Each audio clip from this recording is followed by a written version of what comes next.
Are you ready for episode 3 of Crime Crochet with Zay? That's me. I am currently working on a sandy slouch hat for my doctor's daughter. I hope to be done by tomorrow because I see them tomorrow. In essence, I'm also going to tell you about a serial killer that you may not know a lot about. Now, if you give me between 7 and 8 minutes, I know people's attention span is not as long as it used to be, but if you give me that long, I will reveal his identity at the end of this video. But in the interim, would you do me a favor? Would you like, comment, and share this video so I can continue to bring you gruesome stories while I crochet my way into your heart? If you would do that for me, I would be eternally grateful. Are you ready? Let's get into it. Now, this serial killer's name may not be instantly recognizable to the general public. He is a person whose life and actions intersected with some of the most significant events in modern era in the United States criminal justice system. His story is one that combines elements of law enforcement, criminality, and the long-standing debates around justice, punishment, and rehabilitation. He was born June 29, 1954 in the United States. Like many individuals who end up on the wrong side of the law, his upbringing has been described as troubled with a mix of family instability and the lack of clear direction early on in his life. Now, this background did not set him up for success in the traditional terms of the word. He soon found himself entangled in a pattern of criminal behavior. Now, his criminal activities were not the isolated spur-of-the-moment type of activities. Instead, they were premeditated, calculated, and downright devastating. He became known for his involvement in a series of murders and violent acts during the 1980s, a period in which he was active in committing heinous crimes and was linked to multiple unsolved homicides across several states, including California and Florida. Now, his first major crime that put him on the law enforcement radar was 1979 murder in California. But his activities soon escalated. Now, over the next few years, he continued to commit brutal crimes, including rape, torture, and murder, making him a highly dangerous, elusive figure. It wasn't until the mid-1980s that law enforcement agencies began to draw connections between the multiple crime scenes using forensic evidence like DNA to begin identifying the link between those crimes. He was eventually apprehended in 1987, largely due to investigative efforts and the linking of that DNA evidence to his previous crimes. Now, his arrest marked the beginning of a lengthy and complex legal process.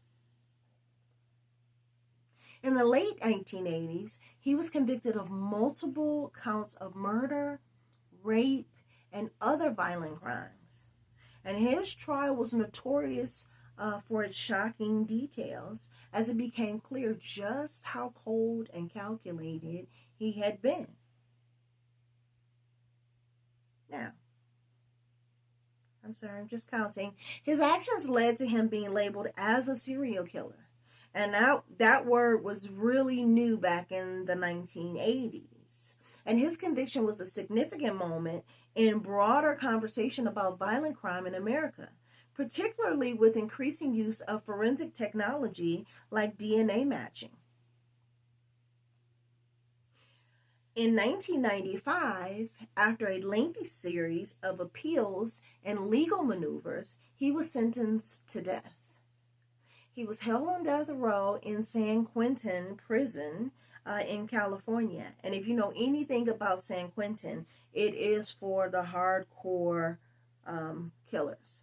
Now, despite being condemned to death, his case dragged on for decades, and that's how it is with those with the appeals process. He was caught up in often of the labyrinthine appeal process. Again, that's what a lot of the survivors' families have to go through. The characteristics and the continuous appeals of the U.S. criminal justice system. Now, throughout his time on death row, he maintained a complicated relationship with the justice system, sometimes expressing remorse and other times showing no signs of regret for his actions. So he vacillated back and forth. Now, on January 17, 2019, after 30 years on death row, his case came to a dramatic end when he was found dead in his prison cell. Now, official reports claimed it was due to natural causes, though there were rumors of a possible suicide. Now, regardless of the exact cause of his death, his passing closed the chapter on one of the most notorious figures in the modern U.S. criminal history. His story, while tragic and unsettling, serves as a reflection of some of the key debates within the U.S. justice system. His long stint on death row brought to light issues around capital punishment, the potential for wrongful convictions, and the inefficiencies and delays in the legal process. It also raised significant questions about the nature of justice. Like how much of it is retribution and how much of it should be about rehabilitation. What do you think? Now, additionally, his case added to the broader discussion on how law enforcement should use modern forensic technology and techniques to investigate serial crimes. His arrest, conviction, and eventual death were influenced heavily by the advancements in DNA testing, something that was not as commonly available at the time of his crimes. Now, his life is one marked by violence and loss, not only for his victims, but for the communities that had to grapple with the aftermath of his actions. Now, his story is also a reminder of the complicated, sometimes contradictory nature of justice. Now, while his case has undoubtedly brought closure to some of the families and allowed the system to assert its power, it's also highlighted systematic flaws that continue to affect individuals caught in the criminal justice web.